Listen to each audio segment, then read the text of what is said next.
Bossman Show, friend of the show, Coach Greg Herenda. Coach, good to catch up with you, man. The FDU Knights. How you been, man? Oh, God. A little bit warmer than you. I hear the weather in Atlanta is like the weather in New England, man. What's going on down there? Coach, the Arctic blast, man, is coming down here for a while.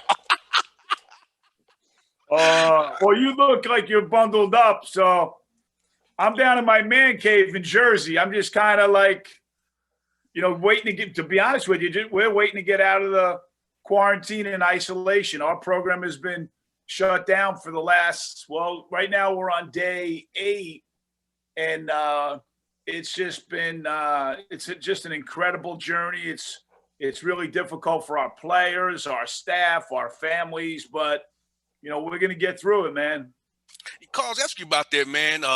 How blessed are you to play 8 games, knowing this COVID year, how things were up in Jersey all year long with the virus being rampant up there, man. So that's how blessed are you to play 8 games. I know you're quarantining right now, but get 8 in with some teams like Siena only has played 4 games already this year. So how blessed you are to get as many as you have in right now, Coach?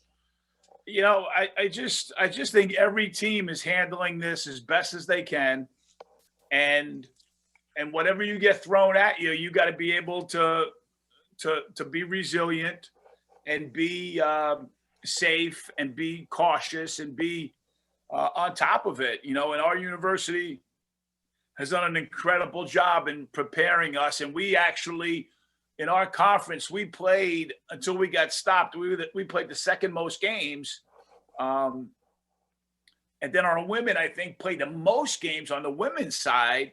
But then it's going to get you, man. It's just, it's out there. And once we had a player get it, boom, boom, boom, it just kind of flew through the team. Half of our staff had it, which is really difficult, but the symptoms were not extreme. I have not had it. I'm a tough old head now here. I didn't get it yet. Praise God. Praise God. Amen. And I'm hanging in there, and but it's really trying. It's difficult, but we've been through a lot in this world, in so many venues, as you well know, and we just got to keep on plugging. And that's just the way I was born. That's what our program is about, and the health and safety of our student athletes is most important. And basketball comes behind education. So there's a lot of moving parts here, but my players have done a tremendous job. I got JR, this, man. I've got great, you hear it all the time, but our kids are just incredible. Oh, I know, Coach. You get some of the best kids in the world, man. And I'm telling you, Coach, I see your team and how they are together, and I know the kind of guys you recruit, man. And I'm impressed by it. Even though you lost some games this year, Coach, I saw your guys; they were still together and still in tune to you and their teammates, and that's a testament to you and your staff and your players. Well, I appreciate that. We had 2 players opt out early this season, and they were two starters. So now we had to just like I said before, every team goes through this process, and now we have some really good young freshmen that have stepped up, and other players in our program have stepped up, and we just have to develop a new identity, a new team, but we have the same culture and we're playing the same way. And we've had leads against Rutgers. We were tied at the half against Providence, who's a really good team. And we just have to, get into our league. We're 1-1 in our conference and get back healthy. That's the number one thing. And then, play as many games as you can play. Oh, yeah. That's crucial, JR. And then win as many as you can. And hopefully in March, we'll be healthy and ready to make another run at it. Now, Coach, how do you approach the ramp up? Because when guys are out 14 days, they lose all that shape they had, and they want to jump back into it. So how do you avoid that nagging knee, ankle, hamstring that won't go away until March? Well, I think right now, and we've been in the preseason, we were shut down. So I think we've been through it once. But I think now what I'm learning, I think a lot of coaches across the country, JR, are learning that rest is good. Like we come from a society and a tradition, and especially in college basketball, it's work, work, work, Oh work, yeah. work. And sometimes, you lose your legs, you lose your mental capacity. And we, quite honestly, we played Fairfield, which was our last game before Christmas on December 22nd. And we did not practice the 2 days before the game. Took a bus up to Fairfield, Connecticut, and beat a really, really well coached, good MAC team without practicing. So now my players are like looking at me like, practice? Talk about practice, coach. Practice? But I think I'm learning as I've been coaching now this is my 36th year of coaching collegiate basketball. I'm learning that, I've always learned to listen to my players, but now it's like, the paranoia that you have about, you got to outwork the guy and outwork. It's like sometimes, less is more. And we're finding that out right now. And we're doing a lot of, video, a lot of virtual practices. We've had, you love this, man. We've had history tests in basketball. Wow. Nice. Guys, like they don't know, like some guys weren't sure about, like they didn't know James Naismith's first name. So I took off points. You got to know who invented the game. Oh yes. One dude thought that the Hall of Fame was in Boston, Massachusetts. I'm like, no, man, it's in Springfield. So we've had tests on our basketball, on our plays, on the history of the game. So we're trying to keep them occupied and keeping them mentally in good shape, which is so important right now. Coach, it's amazing. Says you've been in basketball 36 years. I'll be 34 in March. I'll be 34 in March. You've been coaching longer than I've been alive, Coach. 36 years. I'll be 34 in March. That's unbelievable, man. Well, you look good. You look good. I don't know. I'm trying to look good, man, but it's work every day. But I've been blessed, like to coach. I've heard from a lot of my former players that I've recruited. Shaheen Holloway is the head coach at St. Peter's College, St. Peter's University. Steve Curran is the associate head coach at St. Bonaventure. Grant Billmeyer, one of my assistants, is assistant coach at Seton Hall. Dwayne Lee is up at Quinnipiac. So I've just, over 36 years, I just love the fact that, I've touched people, and yes, hopefully more for the betterment. And but this really makes you understand that basketball is important, and we all care, and we all want to win. But the health and well-being of not only our student athletes, but our country, our fellow man—that's what supersedes everything right now. And hopefully that's what we're teaching our kids at FDU, and hopefully we can learn that throughout this crazy country that we live in. And Coach, I'll tell you, also coach me, because what up? When I talk to you, I learn from you every time we talk. So, Coach, you're coaching me as well. I'm in my radio world, but I learn from you as well when we have our chats all the time, Coach. No lie, right. No BS, man. You really teach me as well, and I appreciate it. For sure. You are coachable, JR. That's the key. I've had some cats over the years that I coach them, but they don't get it all the time. But you're a coachable dude, and I appreciate you. And Coach, I feel like 2020 has made me a better man, a better boyfriend, a better leader, a better everything, because having interns, Coach, like you have players, I have interns to take care of, right? So I had to be more than just the boss. I had to be brother, cousin, mentor, counselor. So talk about the role that you play as has forced you to be more of a father figure, more of a leader, more of a mentor for your players who are going through tough times, not knowing about all the racial stuff going on in the country, the pandemic, all that uneasiness. How'd you help navigate your guys' minds, keep their minds from not getting negative and being positive and understanding things will get better? It takes us all together to make it better. The first thing, JR, that we try to do, and I try to do, is just show the players from day one in the recruiting process that you care. Yes. And if that is there, people will listen. So if some coaches just care about winning and doing all, and I care about winning. Don't get me wrong, and going to tournaments and winning awards, but you got to care about their soul, Yes. and we talk about soul and heart and brains, and those three things are vital in a championship program. And I really care about my players. And now what I'm finding out is they start caring about you, and then you can do anything. You know what I'm saying? And then they're going to listen.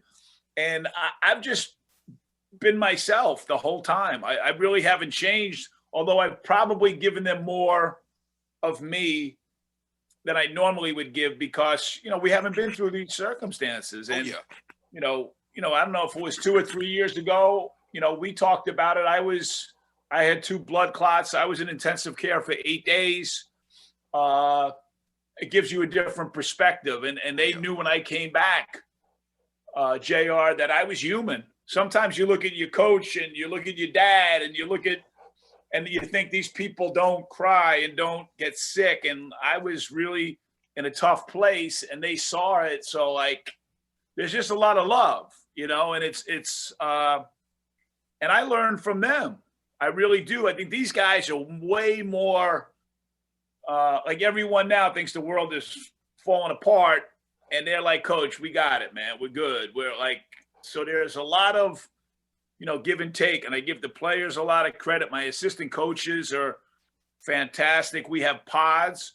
So I don't do everything. My assistant coaches take 3 or 4 players, make sure they're fine. And if not, then I jump in. So it's a family. And we talk about the Fairleigh Dickinson basketball family. We're not the FDU nation. We're not a nation. And families go through sickness and health and fights and arguments and brothers and cousins. But at the end of the day, I got you back. And these guys know. It's a funny story. The kid Jaleel Jenkins on our team, who's a first team all conference player, one of the best point guards in the East Coast, from West Virginia, on his recruiting visit, JR, I told his mom, I said, listen, the health and well-being is the most important thing. If there's a flood, he's coming to my house. And then he committed later that afternoon. And I said, Jaleel, why didn't you commit? And he goes, well, Coach, as soon as you said that you had me on the flood, my mom was like, you're playing for this guy. And I mean that. I mean, and I think most coaches do. Most coaches that you bring a kid in, man, you're obligated to everything about them. And I'm all in with my team. And that's the only way to do it, and that's our way. And I really love these guys. I really do. And Coach, I talk to a lot of coaches all year long, but I know you for real. You really love your guys. A lot of coaches tell me that, but I hear it in your voice, and I know you care because of how they play for you. Because you can tell. Because when you care for your players, loving your players the way you do, they play hard for you all the time. And I know it. I hear it in your voice. You've always been consistent about your love for your players. Because some coaches say it and they don't really mean it, but you mean it, Coach. And I really believe you do. And I know you do. I appreciate that, man. I really, and I think the common denominator between me and you and all your listeners and my team is basketball. You know what I mean? And that brings us right away. It brings us to a point where we can understand one another, because you have to pass it. You have to. Now I know you were a pick and pop corner shooter. I remember. Yes. So hopefully every once in a while you would drop it off to the big guy, roll, whatever. But yeah, every now and then, Coach. Every now and again. I'm not sure I believe that. It was going up most of the time, Coach. It was going up. There you go. Well, if you make it, God bless you. There are a lot of shooters. I like makers. That's what I like, man. I like guys that can make shots, and I know you did that back in the day, and we got dudes that can do it now, and it's just crazy. You watch all the games now. It's so different. It was crazy. Last night I was watching down your way, down in Virginia Tech, got Duke, and I'm like, there was no noise. Could you imagine if Virginia Tech beat Duke at Virginia Tech? Oh, yeah. Storming the court. it would have been like nuts. And I'm watching it, and you can just hear the squeaking of the sneakers, and so it's just it's almost like a bad dream that we're going through. But I give the credit really going back to the NBA when they were in the bubble, how hard they played when LeBron and those guys beat. I forget who they beat. Who they beat in the finals? I know they beat Denver. Miami Heat. They beat the Heat, and the Heat played great. Those guys showed our players, it doesn't matter who's in the building, that you're going to play your rear end off. And they really, that's what everyone's doing throughout the country. I don't see games where teams are mailing it in at all. And I think it levels the playing field, because now you can go to Cameron and you can go to some really hard places and you can win, because there's not 19,000 people, and the referees now, I think it's all balanced, because that crowd, no matter what you say, everyone's human. And when you hear that crowd, you react differently. So it's I give the referees, the trainers, the doctors, the players, the coaches, the administrators, all the credit in the world. I got a couple more for you, Coach. First one, tell us about your show, the Great Herenda Show, the great show you have. Tell us about your show, Coach. Well, number one, I apologize for not. I got to have you on the show. You do. You do. Yes, you do, Coach. I told you. You said you had me on. We got to get that. Make that happen. We're going to get that done. Brian B. Jackson, our SID. We'll get you. You have to be on. But the show is just. I don't know. It started a long time ago. My former athletic director, David Langford, and associate AD, Sean Morrison, said, "Yo, you're going to do a radio show." Just came to me with it. And I'm like, I've never done a radio. What do I? And I'm like, why? And they're like, we want you to be the voice and the face of our university going forward. And this is before we won a game. And I was kind of obligated to do it. They gave me the job. So I said, yeah, I'll do it. And it's funny, man. I know Orlando is a big part. Edgewater High School is a big part of your life. The very first guest I had was the now head coach of the Orlando Magic, Steve Clifford. Steve Clifford and I go way, way back. He was an assistant at St. Anselm's when I was an assistant at Merrimack. So the next thing you know, I realized, you know what? I know a lot of people. So I've had, Steve Clifford, Jim Calhoun, Jay Wright, John Calipari. And then I'm like, okay, I know more than just basketball coaches. And I've had Dick Vitale, Jim Rome, up this way. We've had Christopher Russo. And then I started thinking, I got to have some women. So then I had Jackie McMullen from the Sports Reporters. And in football, I've had Dave Wannstedt. JR has been on my show 5 times. Wow. He calls me and asks me to be on the show. So it's like I had Phil Simms, Boomer Esiason. I mean, it's just and then sadly, I've had people that I had Rolly Massimino's last interview before he passed away, the great coach of Villanova University that beat Georgetown back in the day. And so for me, it's a great connection to some great people. And then I bring them in to Fairleigh Dickinson's world. And like Hubie Brown, I had 3 shows, JR. One of my favorite guys, Hubie Brown. You got to listen to them. And then when the shows were over, Hubie would call me on my cell and talk for another hour. Hubie's right from here, locally in New Jersey. He was head coach at Fair Lawn High School. My wife works at Fair Lawn High School now. So it's just like, Dick Vitale's a Jersey guy. So it's, I had David Wright, the captain of the New York Mets on. So it's amazing how many people you get connected to. And now our friendship that we've built, you're on, and you're on soon, JR. That's a promise. I appreciate it, Coach. Last one for you I got, man. What was your quarantine hobby, Coach? Mine was playing the guitar and walking around the neighborhood. What was yours? You know what? I got to be honest with you, and my wife helped me with this, and my athletic director, is just to get more organized. I'm literally, I do a lot of things. We do a lot of like TV and radio, and we have a great program we've been doing it through the pandemic with the Felician 21 and over program for young men and women that are trying to get into the world with jobs and schools and quite can't do that. Yes, sir. Boys and Girls Club. So I've been doing a lot of that stuff. So I have to just stop and get on. So I've cleaned. I've gotten my bedroom, my shoes. I've had shoes for like 30 years that my wife. So I've just gotten more organized because I have more time. Oh yeah.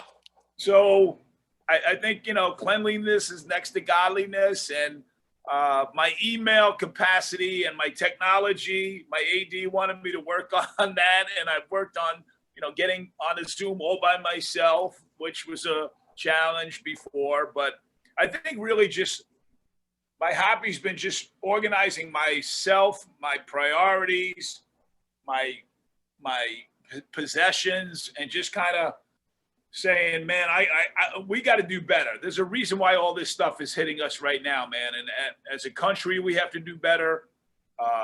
And personally, I think that it starts with ourselves. And I'm trying to be a better person and try to be a better dad, like you said, man, a dad, a husband, a coach, a friend. And I know I got a friend in you, man. No doubt, Coach. No 100%, Coach. You are my guy. I was a little talking to you, Coach. I'm gonna tell you, Coach. I tell myself this. Tell this to your players: adapt, overcome, and conquer. This is all about adapting, overcoming, Amen. and conquering. I tell my interns all the time: life is gonna throw lots of curveballs your way. I'm 33 years old, guys. I've had a lot come my direction, but guess what? I'm still here. I overcame it and I conquered it. Now every day I get up in the morning, God lets me have breath. I'm trying to attack the day and win the day and make this world a better place day by day with this radio show and beyond. Amen, my brother. You're the best, JR. Coach, thank you I as always. Your time. Get ready to come on my show now. I can't wait, Coach. I can't wait. You got to come ready. Bring it. I shall, Coach. Hey, thank you as always, buddy. Hey, be good. Be safe, Coach. Talk to you real soon, buddy. Thank you. All right, man. Stay warm. Peace. Yes, indeed.